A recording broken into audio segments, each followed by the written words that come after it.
चलिए शुरू करते हैं आज की कहानी। एक पिता का दुख और उसका फर्ज। जैसे ही डॉक्टर हॉस्पिटल में आया उस पर सभी परिवारजन टूट पड़े, क्योंकि उनके जवान बेटे का एक्सीडेंट हो गया था और लड़का सीरियस हालत में था।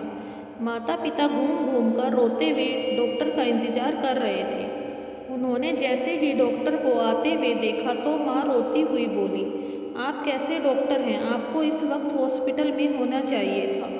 क्या आप जानते हैं मेरा बेटा मौत से लड़ रहा है? डॉक्टर ने देर से आने पर माफ़ी मांगी और कहा, मेरा घर हॉस्पिटल से काफ़ी दूर है और जैसे ही हॉस्पिटल से फ़ोन गया मैं जितना जल्दी हो सका उतना जल्दी पहुंच गया।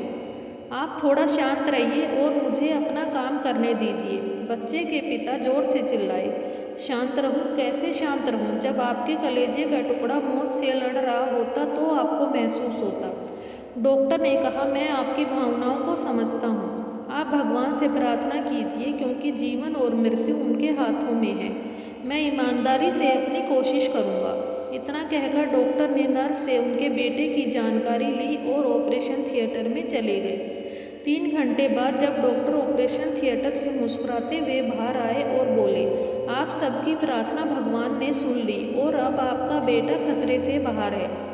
अगर कुछ भी पूछना हो तो नर्स से पूछ लेना। ऐसा बोलकर डॉक्टर जल्दी से हॉस्पिटल से चले गए। माता पिता अपने बच्चे को देखकर बहुत खुश हुए, लेकिन अभी लड़का ऑपरेशन की वजह से बेहोश था।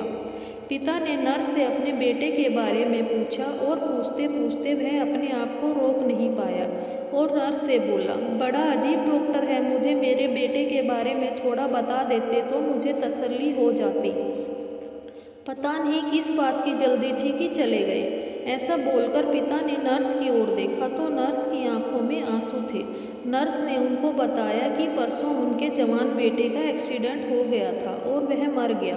वे वहीं पर थे, लेकिन जब हमने इमरजेंसी में उनको फ़ोन किया तो वे आ गए और अब जाकर अपने बेटे का अंतिम संस्कार पूरा करेंगे। नर्स की बातें सुनने के बाद उन सबकी आंखों में पछतावे के आंसू थे। वे डॉक्टर के प्रति अपना व्यवहार देखकर खुद को कोस रहे थे और सोच रहे थे कि इसी डॉक्टर की वजह से आज हमारा बेटा हमारे पास है और ये खुद के कलेजे के टुकड़े का मृत शरीर छोड़कर अपना फर्ज निभाने चले आए। ऐसे डॉक्टर का तो हमें दिल से अभिवादन करना चाहिए था। हमसे बहुत बड़ी गलती हो गई। कुछ समय का बर्ताव देखकर हमें किसी को नहीं परखना चाहिए, क्योंकि वह उस समय किस दौर से गुजर रहा है हम नहीं जानते।